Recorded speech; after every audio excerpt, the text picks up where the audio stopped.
Vanavond, dames en heren, heeft de Vlaamse televisie een eregast van formaat. Een man met 1000, liefst lelijke gezichten, Jerry, the one and only. Enkele woorden maar ter inleiding. Na 1001 stielen te hebben uitgeoefend en haast per vergissing in de filmwereld te zijn aangeland, na een van de platste Amerikaanse komieken te zijn geweest, zien wij jaar na jaar Jerry Lewis groeien tot een groot acteur. Zelfs tot een zeer goed regisseur. Zo goed zelfs dat de uitzending van vandaag het speciaal wil hebben over de films die Jerry Lewis zelf maakte en in welke hij helemaal weer te vinden is als een gevoelig, kwetsbaar man die meer dan hem lief is in opstand komt tegen het hoekige, het mechanische, het onmenselijke van de moderne samenleving. Jerry Lewis was enkele weken geleden in Europa. Hij leende zich gewillig tot een vraaggesprek met Denise Delvaux, Ben Ayoun en Simon Mizrahi. Mr. Lewis, how did you behave when you were a child? Well, as I best can recollect, I behaved like most children, I guess. A little more extraordinary, possibly, in that I didn't like being talked down to, so I made myself noticed. You like to be noticed? Doesn't everybody? Is there any of your children who likes to be noticed like you? All children like to be noticed. All children all over the world. And if some of the children that I'm in reference to were given more notice, we'd have less problems when they grew up. Some children use their imagination to be noticed. Did you use a lot of imagination? No. I used noise and everything and anything I could to be noticed. Imagination doesn't take the place of love. Were you loved? That's hard to say. I still maintain that the loveliness of our world is children. And then unfortunately that loveliness turns to darkness because they have to grow up. Now if we could keep them all children, it would be nice.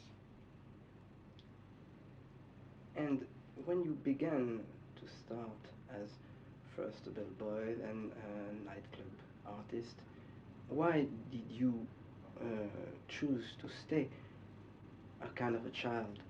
And did you deliberately create and compose the character you've played on the screen, or did you cling to that childhood? I don't think I'm qualified, Robert. I don't know that I was clinging or using it as an important device, but whatever the reason, the end result is the most important. There have been benefits received by all, myself included. So I have no recriminations for my conduct. I would do it all over again the same way. Of course. But I was just asking the question because it seemed to me that at one moment you must have been able to judge the character you were playing and using him for deliberate expressions, while at one moment you were, it was so much part of yourself that you didn't think of him. There must have been a moment when you two were separated. Yes, I believe that's so. But I have always kept the little boy image in my mind, and it has helped me. Did you create the person Jerry? Mm-hmm. Completely? Yes. With the help of society. American society? Just society. When did you feel that impulse to project a different personality on the screen? Can you recall? No, I can't recall, but I know that the personality that you're now seated with and talking to wouldn't have gained any attention. And the urge to direct, I mean, not only to express yourself in gestures and voices, but to control the making of a show or a spectacle. Did it manifest itself early or I think it might have been there psychologically early because I would see so many things that I didn't believe in and people that functioned in such a manner that was less than what I believed right. And before you can tell someone they're wrong, you better know how to tell them they're right. Or you better know what's right, that is. So I proceeded to learn. And I felt that I learned more because of my eagerness to know than those that just function because they're paid. Before going into pictures, you, for a certain number of years, you did different things, vaudeville, as I understand, stage and radio, and then you went into movies. Did that satisfy you better than what How do you you used know to I do? was satisfied at all? Were you? You wanted to know if it satisfied me better. Let's first establish the fact, was I satisfied? That's right. You No. never were. Nor am I now. Why? Because that's the end when you're satisfied. Are you an anxious person? Yes. Very much so. But I am not satisfied. I don't ever want to be. But I'm angry that I'm not. Yes, I was somewhat disappointed at the beginning because I had grand illusions of creativity in its mother form, and I found it to be not quite what I believed. Many inadequacies and incompetence. And I maintain that one day the film will be like I wish for those that see it. But that takes time. I'll have to make many mistakes before I make the one without any. I'm a very young fellow. I got some time. Yet looking back at all the pictures you did from At War with the Army on, there are certain gags, certain themes that keep running through your films, a certain approach to the same character that keeps being the same, which makes it obvious and very apparent that you had a certain control over that material. Now, to what extent did you control, or when did you really start controlling that material? Well, I think that all comedians will control the material to a degree in that they must rise above the basic material. So in doing so, the comedian has control. But when you decide that you can't allow just the comic control to then be handled by other controllers, you have to then seize the complete control by virtue of your rights, not based on anything else. But as long as you pay the bills, you'll have people work for you. When did you first feel the urge of directing in movies? The first day I was in movies. And why did you wait for 25 pictures to conclude and come to the conclusion that you had to do it, and then... It took that long to get unscared. I understand the decision of shooting the Bellboy was taken overnight. Suddenly, it was done in quite a hurry. Can you tell the story of that? I was working in Florida at a hotel. And, merci, Robert.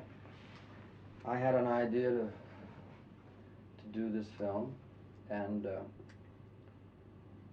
I wrote it in 10 days, 180-page screenplay, and then sent for 200 people in a crew and shot it in 28 days.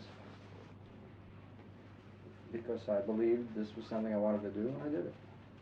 And why did you write it with no story? Because I think people get tired of stories. This was just different. You wanted it to be different, your first. I thought I was doing it the easy way. Not once I got into it. It was the harder way. But the underlying theme was important, that it was episodical in a series of sequences. Stan was my favorite of all. Rest his soul, he was also an inspiration. Great, great comic mind, great director. Marvelous human being who loved human beings. And I think that's one of the first things that you have to do.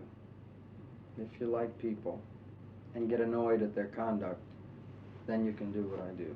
If you don't like them, and if nothing they do bothers you, then you can get a job in the metro, I think. He had a thing in common with you, and now it's a well-known fact, but then it wasn't known that he was the head of the team. He was the creator, the writer, the artist, and he never got any credit for it. The director. Yes. He was, he never got the credit because that's the way it was. But those that knew patted him on the back. But I have come to find out, too, that credit isn't as important as the satisfaction you get when something works. And when a certain select few people acknowledge your work. But you can't do without it completely. Are you annoyed by the incompetence of the American critics that persist in not taking your work seriously? I'm not as annoyed with them as I used to be. I would be equally as annoyed and deterred by them if the French critics didn't give me a pat on the head. But I finally had somebody say something, so I feel better. But as far as the American critic is concerned, they're sophisticates. I am less than a sophisticate. Now, if you look in Webster's dictionary, you'll find sophisticate is a phony, unreal, etc., etc. I don't want to be a sophisticate.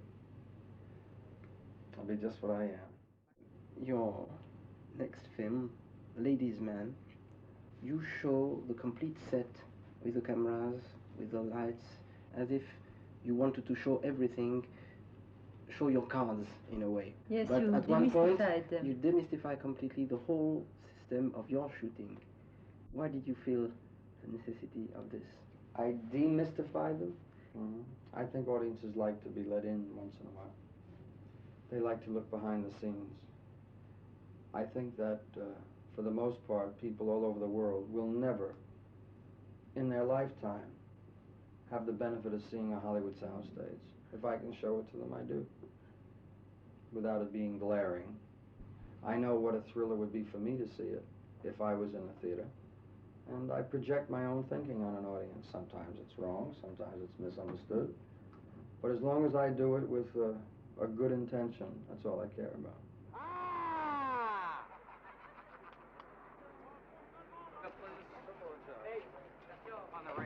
You like the technical things in the film, don't you? Yes, very much. I had a great deal to learn. And in 25 pictures, I learned the basic technology of film, from loading the camera, to the lens application, to the f-stop, to the foot candle, the light power.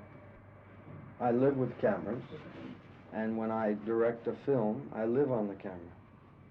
I compose every shot from the camera. I live on it. I design every sequence in my mind as I write it, as I stage it, from the camera, through the finder. I never leave it. And that's my job. Are there sequences in Ladies' Man you like very much? Well, in Ladies' Man, I think my favorite was one that I had to cut out. Oh. I had to cut it out because it was a little too sensitive, and it was poignant.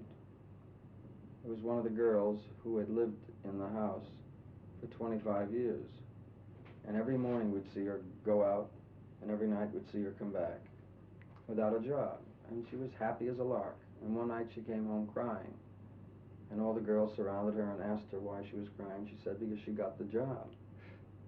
And they said, you cried because you got the job? She said, yes. I've been trying for 25 years, and now I've got a job, and I forgot what I do. I wrote that because I needed a poignant scene in the picture. Then I had to cut it out. It got in the way. And, well, Baby was my favorite. The baby puppy that ate the 200 pounds of meat. I love those jokes. You're the first director to have used these kind of gags that have absolutely no relation to reality. The dog with the lion's voice, the invisible but noisy apple, the guy that's drowning and in fact is not drowning, and you know, where do you get such crazy ideas? They're fantasy. They're fun. I love to write. wild jokes. That's what impressed me so much with Pierre Tex. He writes marvelous, wild, wonderful, wonderful jokes. We have enough reality around us. I think when you go to the cinema, it's time to be taken inside of something that isn't quite as realistic. Would you consider directing a picture in which you do not act? Yes. I plan on it. Shortly? Much later. That depends on the people. Like my wife once said to someone, my husband is having a love affair with humanity. Wait till he finds out how fickle they are. And she's right. So the day that they turn their back, I shall get behind the camera. Is there an audience you like best? Which one? Anyone over 2 people. As long as there's more than 2 people, that's an audience. An audience is an audience. What kind of a director of actors are you? How do you treat your actors? The way I like to be treated. With courtesy and respect. There's always the same group of actors that you utilize in the pictures you direct. I try to use them. And technicians as well. Yes. Is it not to win time? Has nothing to do with time. No. A good performer is not easy to come by. And when you find them, you try to use them. And when I like people, I like to keep a family together. I don't like to change things, if I can help it. You need to like people to work with them? Yes. I cannot work if I don't like them. You need to be liked too? Don't you? I'm not going to ask you about all your films, but which are the most important to you? Well, I think The Bellboy would be one. The Errand Boy, Ladies Man, Nutty Professor, The Patsy, The Family Jewels. You'll notice I'm mentioning the ones I directed. Yes. Well, I had exceptional loves with those films. I enjoyed films directed by other people. I had fun making them, and they were very, very productive and good for my career, but I can't lie to you, I didn't like them as much as my own. And when I write a screenplay, I think it's better than anything Hemingway ever wrote. We know better, and I know better. But if I don't tell me what I just said to you, I won't write anything. And I'll never quote George Bernard Shaw. I'll quote things I've written. I have learned lately that recognition does not come when you'd like it to. It comes when it's ready. And most of us have had to wait until the eulogy at our grave. It's sad, but that's the way it's set up. So I tell people now, be good enough to tell me the nice things while I can hear it, and don't say anything at my grave.